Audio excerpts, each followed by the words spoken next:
Hi hello ನಮಸ್ಕಾರ ಎಲ್ಲರಿಗೂ. Welcome back to my new another blog. ನಾನೀಗ ವಿಡಿಯೋ ಮಾಡ್ತಿದ್ದೇನೆ ಇದರ ಜಾಬಿನ ಬಗ್ಗೆ. ಸಂಪೂರ್ಣವಾಗಿ ಎಲ್ಲ ಪೂರ್ತಿಯಾಗಿ ನೀವು ವಿಡಿಯೋವನ್ನು ಒಮ್ಮೆ ನೋಡಿ ನಿಮಗೆ ಅರ್ಥ ಆಗುತ್ತೆ. ನೀವು ಸ್ಕಿಪ್ ಮಾಡಿ ನೋಡಿದರೆ ನಿಮಗೆ ಖಂಡಿತವಾಗಿ ನಿಮ್ಗೆ ಅರ್ಥ ಆಗಲ್ಲ. ಸಂಪೂರ್ಣವಾಗಿ ವಿಡಿಯೋ ಎಂಡ್ ತನಕ ನೋಡಿ ಏನೇನು ಕೆಲಸ ಏನೇನು ಖರ್ಚಾಗುತ್ತೆ ಎಲ್ಲ ನಾನು ಎಕ್ಸ್ಪ್ಲೇನ್ ಮಾಡಿದ್ದೇನೆ. ಸಂಪೂರ್ಣ ನೀವೆಲ್ಲ ಈ ವಿಡಿಯೋ ನೋಡಿ ಆದಮೇಲೆ ನಿಮ್ಗೆ ಇಂಟ್ರೆಸ್ಟ್ ಇದ್ದರೆ ಮಾತ್ರ ನಾನು ಕಾಂಟ್ಯಾಕ್ಟ್ ಮಾಡಿ ನಾನು ನಿಮಗೆ ಹೆಲ್ಪ್ ಮಾಡ್ತೇನೆ. ಓಕೆ ಗೈಸ್, ಎಸ್ ತಿಳ್ಕೊಳ್ಳಿ. ಇವತ್ತು ವೆರಿ ಇಂಟ್ರೆಸ್ಟಿಂಗ್ ಒಂದು ಜಾಬ್ ವೇಕೆನ್ಸಿ ಕಳೆದ ವಿಡಿಯೋದಲ್ಲಿ ನಾನು ಅಪ್ಲೋಡ್ ಮಾಡಿದ್ದೆ. ಕಳೆದ ವಿಡಿಯೋದಲ್ಲಿ ಒಂದು ಜರ್ಮನಿ ಹಾಗೂ ಯುರೋಪ್ ಕಂಟ್ರಿಯಲ್ಲಿ ಜಾಬ್ ವೇಕೆನ್ಸಿ ಇದೆ ಅಂತ ಹಾಕಿದ್ದೆ. ಸೊ ಅದರ ಬಗ್ಗೆ ಕೆಲವು ಎಕ್ಸ್ಪ್ಲನೇಷನ್ ಎಲ್ಲ ಹಾಕಿದ್ದೆ. ಸೊ ಅದೇ ರೀತಿ ಈಗ ಯುರೋಪ್ ಕಂಟ್ರಿಯಲ್ಲಿ ಈಗ ಮತ್ತೆ ಜಾಬ್ ವೇಕೆನ್ಸಿ ಇದೆ. ಬಟ್ ಮತ್ತೆ ನಾನು ನೆನಪಿಸ್ತಿದ್ದೇನೆ ನಿಮಗೆಲ್ಲರಿಗೂ. ಸೊ ಕೆಲವರಿಗೆ ಡೌಟ್ ಇತ್ತು, ತುಂಬ ಜನ ನನ್ನ ಹತ್ರ ರಿಕ್ವೆಸ್ಟ್ ಕೊಟ್ರಿ, ಏನು ವಿಷಯ ತಿಳ್ಕೊಂಡ್ರಿ. ಸೊ ಅದನ್ನು ಆದಷ್ಟು ಎಲ್ಲರಿಗೆ ನಾನು ರೆಸ್ಪಾನ್ಸ್ ಮಾಡಿದ್ದೇನೆ. ಸೊ ಇನ್ನು ಕೆಲವರು ಅರ್ಥ ಆಗಲಿಲ್ಲ, ಕೆಲವರು ಇಂಟ್ರೆಸ್ಟ್ ಇರುತ್ತೆ ಹೋಗಲಿಕ್ಕೆ, ಇನ್ನು ಕೆಲವರಿಗೆ ಸ್ವಲ್ಪ ಡೌಟ್ ಇರುತ್ತೆ. ಅದೇ ರೀತಿ ತುಂಬ ಮಂದಿ ಹೇಳಿದರು ನನ್ನಲ್ಲಿ, ಸರ್ ನಮಗೆ ತುಂಬಾ ಮೋಸ ಮಾಡಿದರು, ಅದು ಮಾಡಿದ್ರು, ನಾವು ಏಜೆನ್ಸ್ರು ಹೋಗಿದ್ದೆ, ಅಲ್ಲೆಲ್ಲ ನಮಗೆ ತುಂಬಾ ಮೋಸ ಮಾಡೋದು, ಅದೆಲ್ಲ ತುಂಬ ಮಂದಿ ಹೇಳಿದರು. ಸೊ ಅದು ನಿಜ ಹೌದು.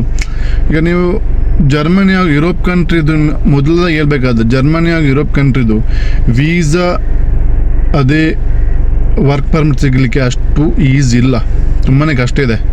ಕೆಲವರು ನಿಮ್ಮನ್ನು ಮಂಗ ಮಾಡ್ತಾರೆ, ನೀವು ಎಷ್ಟು ಹಣ ಕೊಡಿ ನಿಮಗೆ ನಾವು ತೆಗೆದುಕೊಡ್ತೇನೆ, ಅದು ಕೊಟ್ಟು ಲಾಸ್ಟಿಗೆ ಅವರು ಕೂಡ ಇರೋದಿಲ್ಲ, ಅವರ ವರ್ಕ್ ಪರ್ಮಿಟ್ ಕೊಡೋದಿಲ್ಲ, ಏನು ಕೂಡ ಇರೋದಿಲ್ಲ. ಸೊ ಅದೇ ರೀತಿ ನಾನು ನಿಮಗೆ ಇನ್ನೊಂದು ಆಪರ್ಚುನಿಟಿ, ನಿಮಗೆ ಒಂದು ಒಳ್ಳೆ ಟ್ರಸ್ಟೆಡ್ ಜನ ಇರುವಾಗ ಸೊ ಇಂಥ ಒಂದು ವಿಷಯವನ್ನು ನಾನು ನಿಮಗೆ ತಿಳಿಸುವಂಥ ಕರ್ತವ್ಯ ನಂದು. ಯಾಕಂದರೆ ಈ ವಿಷಯ ತಿಳಿಸೋದ್ರಿಂದ ನಿಮಗೆ ಕೂಡ ಒಂದು ಒಳ್ಳೆ ಆಪರ್ಚುನಿಟಿ ಸಿಗುತ್ತೆ. ನಿಮಗೆ ಕೂಡ ನಿಮ್ಮ ಕೆರಿಯರ್ ಆಗಲಿ, ನಿಮ್ಮ ಫ್ಯೂಚರ್ ಆಗಲಿ ಒಂದು ಬಿಲ್ಡ್ ಮಾಡಲಿಕ್ಕೆ ಇದಿರುತ್ತೆ. ತುಂಬ ಮಂದಿಗೆ ಇಂಟ್ರೆಸ್ಟ್ ಇರುತ್ತೆ, ನನಗೆ ಈ ಹೊರಗಿನ ಕಂಟ್ರಿಯಲ್ಲಿ ಹೋಗಿ ದುಡಿಬೇಕು, ಹಣ ಮಾಡಬೇಕಂತ ಇರುತ್ತೆ. ಅದು ಯಾರಿಗೂ ಕೂಡ ಆಗೋದಿಲ್ಲ, ಯುರೋಪ್ ಕಂಟ್ರಿಗೆ ಅಷ್ಟೇ ಬೀಸಿ ಆಗೋದಿಲ್ಲ. ಸೊ ಅದಕ್ಕೋಸ್ಕರ ನಿಮ್ಗೆ ಒಳ್ಳೆಯ ಒಂದು ಅವಕಾಶ ನಾನು ತಂದಿದ್ದೇನೆ. ಯಾರಿಗೆ ಇಂಟ್ರೆಸ್ಟ್ ಇದೆಯೋ ಸೊ ಅಪ್ಲೈ ಮಾಡ್ಬೋದು.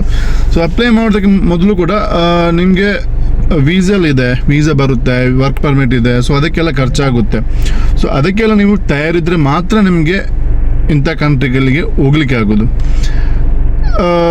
ಮೈನಾಗಿ ಜಾಬ್ನ ವಿಷಯಕ್ಕೆ ನಾನು ಬರ್ತೇನೆ. ಈಗ ಮೈನಾಗಿ ಜಾಬ್ ಏನಂದರೆ, ಈಗ ಇದು ನಾನ್ ಟೆಕ್ನಿಕಲ್ ಜಾಬ್. ಕಳೆದ ವಿಡಿಯೋದಲ್ಲಿ ಕೂಡ ನಾನು ಹೇಳಿದ್ದೆ, ಮತ್ತೆ ಕೂಡ ನಾನು ಇನ್ನೊಮ್ಮೆ ಫುಲ್ ಎಕ್ಸ್ಪ್ಲನೇಷನ್ ಆಗಿ ನಾನು ನಿಮಗೆ ತಿಳಿಸ್ತೇನೆ. ಇದು ಬಂದುಬಿಟ್ಟು ಅಲ್ಲಿರೋದು ಎಲ್ಲ ನಾನ್ ಟೆಕ್ನಿಕಲ್ ಟೆಕ್ನಿಕಲ್ ಜಾಬ್ಸ್ ಯಾವುದಿಲ್ಲ, ನಾನ್ ಟೆಕ್ನಿಕಲ್ ಜಾಬ್ಸ್ ಇರೋದು ತಿಳ್ಕೊಳ್ಳಿ. ನಾನ್ ಟೆಕ್ನಿಕಲ್ ಜಾಬ್ಸ್ ಅಂದರೆ ಈಗ ನಮ್ಮ ಮ್ಯಾಂಗ್ಳೂರಲ್ಲಿ ಕರ್ನಾಟಕದಲ್ಲಿ ತುಂಬಾ ಫ್ಯಾಕ್ಟ್ರೀಸ್ ಇದೆ, ಬೇರೆ ಬೇರೆ ಮ್ಯಾನುಫ್ಯಾಕ್ಚರಿಂಗ್ ಫ್ಯಾಕ್ಟ್ರಿ ಇದೆ. ಸೊ ಅದೇ ರೀತಿ ಅಲ್ಲಿ ಕೂಡ ಇದೇ ರೀತಿ ಫ್ಯಾಕ್ಟ್ರಿಗಳಿರುತ್ತೆ. ಸೊ ಒಂದು ಫ್ಯಾಕ್ಟ್ರಿ ಇದ್ಮೇಲೆ ಸೊ ಅಲ್ಲಿ ತುಂಬಾ ಲೇಬರ್ಸ್ ರಿಕ್ವೈರ್ ಇರುತ್ತೆ.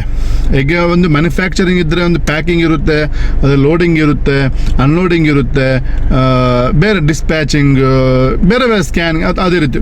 ಸೊ ಅಲ್ಲಿ ಕೂಡ ಇದೇ ರೀತಿ ನಿಮಗೆ ಕೆಲಸ ಇರುವಂಥದ್ದು. ಇಲ್ಲಿ ನಿಮಗೆ ಸ್ಯಾಲ್ರಿ ಸ್ವಲ್ಪ ಕಮ್ಮಿ ಇದೆ, ಬಟ್ ಅಲ್ಲಿ ನಿಮಗೆ ಸ್ಯಾಲ್ರಿ ಹೈ ಇದೆ. ಯಾಕೆಂದರೆ ಪರ್ ಮಂತಿಗೆ ನಿಮಗೆ ನಿಮ್ಮ ಒಂದು ಕರೆಕ್ಟ್ ಪರ್ ಮಂತಿಗೆ ಸ್ಟಾರ್ಟಿಂಗಿಗೆ ನಿಮಗೆ 1 ಲಕ್ಷ ತನಕ ಸಂಬಳ ಇದೆ. ಅದು ಯುರೋಪ್ ಕಂಟ್ರಿಯಲ್ಲಿ ನಿಮ್ಗೆ ಇಲ್ಲಿ ಒಂದು 20,000 ಆಗಿರುತ್ತೆ, ಬಟ್ ಅಲ್ಲಿಗೂ ನಿಮಗೆ 1 ಲಕ್ಷ ಸ್ಟಾರ್ಟಿಂಗ್ ಸ್ಯಾಲ್ರಿ. ನೀವು ಮನಸ್ಸು ಮಾಡಿದರೆ, ನೀವು ಏನು ತುಂಬ ನಿಮ್ಗೆ ಇಂಟ್ರೆಸ್ಟ್ ಅಥವಾ ಹಾರ್ಡ್ ವರ್ಕ್ ಎಲ್ಲ ಜಾಸ್ತಿ ನಿಮಗೆ ದುಡಿಬೇಕಂತಿದ್ರೆ ಮಿನಿಮಮ್ ಆಗಿ ನಿಮಗೆ ಯುರೋಪ್ ಕಂಟ್ರಿಯಲ್ಲಿ ನಿಮಗೆ 1.5 ಲಕ್ಷ ತನಕ ನಿಮಗೆ OT ಅದೆಲ್ಲ ಮಾಡಿ ನಿಮಗೆ 1.5 ಲಕ್ಷ ತನಕ ನಿಮಗೆ ಆರಾಮ್ಸವಾಗಿ ದುಡಿಬೋದು, ನಿಮಗೆ ಇಂಟ್ರೆಸ್ಟ್ ಇದ್ದವರು. ಸೊ ಇಂಥೆಲ್ಲ ಆಪರ್ಚುನಿಟಿ ಇರುವಾಗ ಯಾಕೆ ಮಿಸ್ ಮಾಡ್ಕೊಳ್ಬೇಕು, ಅದೊಂದು ವಿಷಯ. ಫ್ಯಾಕ್ಟ್ರಿ ಜಾಬ್ ಅಂತ ಹೇಳುವಾಗ ಗೊತ್ತಿರುತ್ತೆ, ಒಂದು ಫ್ಯಾಕ್ಟ್ರಿ ಅಂದಮೇಲೆ ಈಗ ಫ್ಯಾಕ್ಟ್ರಿ ಅಂದರೆ ಖಾಲಿ ಒಂದು ಫ್ಯಾಕ್ಟ್ರಿ ಇರೋದಿಲ್ಲ, ಅಲ್ಲಿ ಬೇರೆ ಬೇರೆ ಈಗ ಫ್ರೂಟ್ಸದು ಇರುತ್ತೆ, ಅಲ್ಲಿ ತರಕಾರಿದು ಇರುತ್ತೆ, ಬೇರೆ ಬೇರೆ ಒಂದು ಡಿಪಾರ್ಟ್ಮೆಂಟ್ ವೇರಿಯಸ್ ಅಂದರೆ ಆಗಿರುತ್ತೆ. ಬೇರೆ ಬೇರೆ ಏನೋ ಒಂದು ಈಗ ಡ್ರೆಸ್ದು ಇರುತ್ತೆ, ಇಲ್ಲಾಂದರೆ ಏನಾದರೂ ಎಕ್ಸ್ಪೋರ್ಟ್ ಇಂಪೋರ್ಟ್ ಅಂತ ಫ್ಯಾಕ್ಟ್ರಿಗಳಿಗೆ ಇರುತ್ತೆ, ಬೇರೆ ಬೇರೆ. ಸೊ ನಿಮಗೆ ಒಂದು ಯಾವ ನಿಮಗೆ ಕಂಪ್ನಿಯ ಇದರಲ್ಲಿ ವೇಕೆನ್ಸಿ ಇರುತ್ತೆ, ಸೊ ಅಲ್ಲಿಗೆ ನಿಮ್ಮನ್ನು ಅಪಾಯಿಂಟ್ಮೆಂಟ್ ಮಾಡ್ತಾರೆ. ಸೊ ನಿಮಗೆ ಅಲ್ಲಿ ಅಕೊಮಡೇಷನ್ ಕೂಡ ಅವರು ಕೊಡ್ತಾರೆ, ರೂಮ್ ಕೊಡ್ತಾರೆ ನಿಮಗೆ. ಅದೇ ರೀತಿ ಫುಡ್ ಅಂತ ಅವರು ನಿಮಗೆ ಕೊಡಲ್ಲ. ಫುಡ್ ನೀವು ಮಾಡ್ಕೊಳ್ಬೇಕಾಗುತ್ತೆ. ಫುಡ್ನೇ ಹೇಳ್ಬೇಕಾದ್ರೆ ಸರ್ ನಾವು ಅಲ್ಲಿ ಹೋಗಿದ್ದೆ ನಮಗೆ ಫುಡ್ ಇಲ್ಲ ಅಂತ ಹೇಳುವಾಗ ಮಿನಿಮಮ್ ಆಗಿ ಫುಡ್ ನಿಮಗೆ ಮಿನಿಮಮ್ ಖರ್ಚಾಗೋದಂದ್ರೆ ಒಬ್ಬ ಪರ್ಸನ್ಗೆ ಪರ್ ಮಂತಿಗೆ ಒಂದು 5,000 ಇಲ್ಲದೆ ಒಂದು 10,000 ಇಟ್ಕೊಳ್ಳಿ. ತಿಂಗಳಿಗೆ ನಿಮಗೆ 10,000 ಖರ್ಚಾಗ್ಬೋದು ಫುಡ್ಡಿಗೆ. ಅಷ್ಟು ಖರ್ಚು ಬೇಡ ಒಬ್ಬ ವ್ಯಕ್ತಿಗೆ, ಒಂದು 5,000 ಇಟ್ಕೊಳ್ಳಿ. ಈಗ ನೀವು 1,00,000 ನೀವು ದುಡಿದ್ರೆ ನೀವು ಮಿನಿಮಮ್ ಆಗಿ ನಿಮಗೆ ನಿಮಗೆ ಎಷ್ಟು ನೀವು ಉಳಿಸ್ಕೊಳ್ಬೋದು ಅಂತ ನನ್ನ ಅನಿಸಿಕೆ.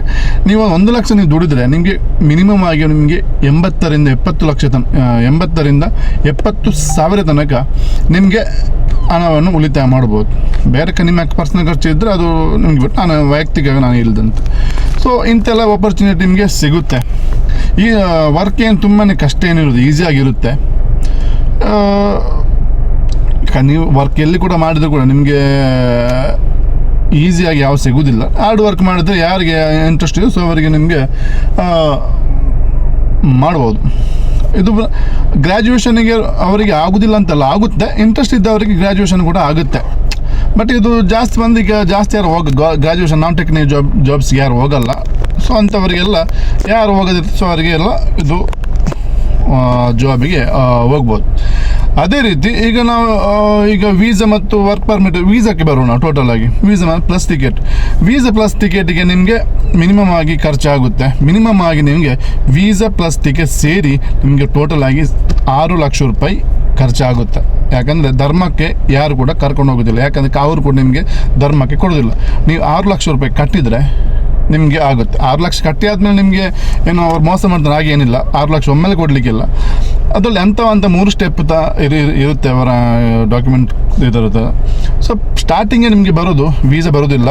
ಮೊದಲಿಗೆ ನಿಮಗೆ ಬರೋದು ಯುರೋಪ್ ಕಂಟ್ರಿ ಆಗಿ ಯಾವುದೇ ಕಂಟ್ರಿ ಅಲ್ಲಿಯ ವರ್ಕ್ ಪರ್ಮಿಟ್ ಬರೋದು. ಯಾಕೆಂದರೆ ವರ್ಕ್ ಪರ್ಮಿಟ್ ನಿಮಗೆ ಮೈನ್, ವೀಸಾಕ್ಕಿಂತ ಮೈನ್ ನಿಮಗೆ ವರ್ಕ್ ಪರ್ಮಿಟ್. ಯಾಕಂದರೆ ನೀವಲ್ಲಿ ದುಡಿಬೇಕಾದ್ರೆ ನಿಮಗೆ ಆ ಕಂಟ್ರಿಯ ಒಂದು ಪರ್ಮಿಷನ್ ಬೇಕು.